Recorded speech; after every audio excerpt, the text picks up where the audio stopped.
Yuk, balik lagi dengan gue Muhammad Hairil Haisi di sini. Nah, kali ini gue mau share lagi tentang buku. Ya, gue lagi banyak konten tentang buku. Kenapa ya? Menurut gue banyak bacaan yang bisa gue bagi.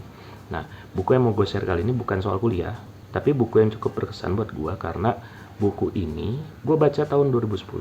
Waktu itu gue lagi skripsi dan ya cukup banyak membuka cakrawala berpikir gue tentang dunia sosial politik. Nah, apa bukunya? Bukunya ini.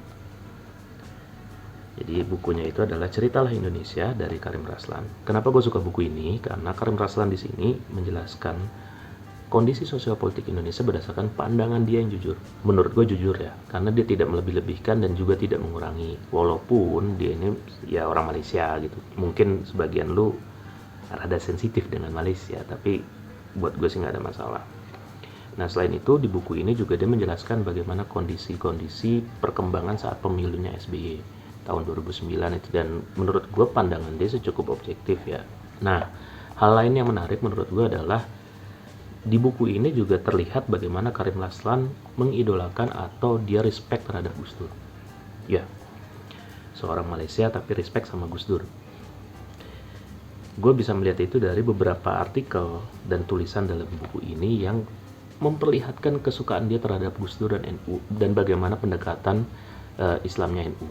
Dan bahkan Karim Raslan juga memberikan satu perbandingan antara Gus Dur dan tokoh Malaysia yang menurut dia mirip, mulai dari cara berpikir, cara guyonnya, segala macam. Dan ini menunjukkan bahwa memang Karim Raslan ini mengidolakan Gus Dur dan berharap bahwa di Malaysia ada sosok seperti Gus Dur.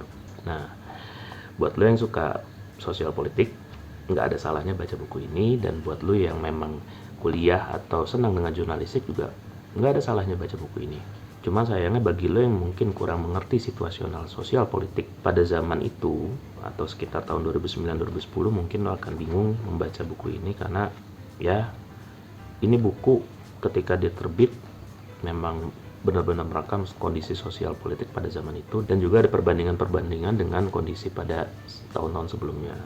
Bahasanya mudah dimengerti, dan menurut gua yang saat itu membaca buku ini tidak mengerti politik, ini cukup mudah dipahami dan related banget sama gue gitu. Walaupun gue basicnya dari sastra Jawa dan gue tidak terlalu mengikuti politik nasional, dan ini menghibur gue ketika gue skripsi, ketika gue stres skripsi, gue kadang baca ini dan bisa dikatakan buku ini salah satu buku yang gue baca serius gitu. Gue memang koleksi banyak buku, tapi ketika gue baca satu buku yang serius itu bisa benar-benar gue pantengin.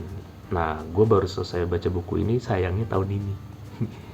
Kenapa? Karena ketika gue mau di bab akhir itu gue lupa naruhnya di mana dan gue anggap buku ini hilang bertahun-tahun. Ternyata buku ini diselamatkan oleh bini gue, dan ternyata bini gue lah yang minjem buku ini waktu itu. Beruntungnya sih gue ketemu lagi yang di buku dan gue selesaikan bacanya, dan walaupun sudah sangat jauh jangka waktunya, tapi nggak tahu kenapa gue masih related banget. Selain itu juga di buku ini ketika gue baca lagi tahun ini, ya ada beberapa hal yang menurut gue jadi satu forecasting dalam buku ini yang menurut gue sedikit banyaknya nyata lah. Tapi nggak semua ya, tapi beberapa. Dan menarik sih, gue nggak akan spoiler banyak tentang buku ini, lo cari aja sendiri bukunya di Tokped, di Bukalapak, dimanapun, cari kalau tertarik sosial politik Indonesia.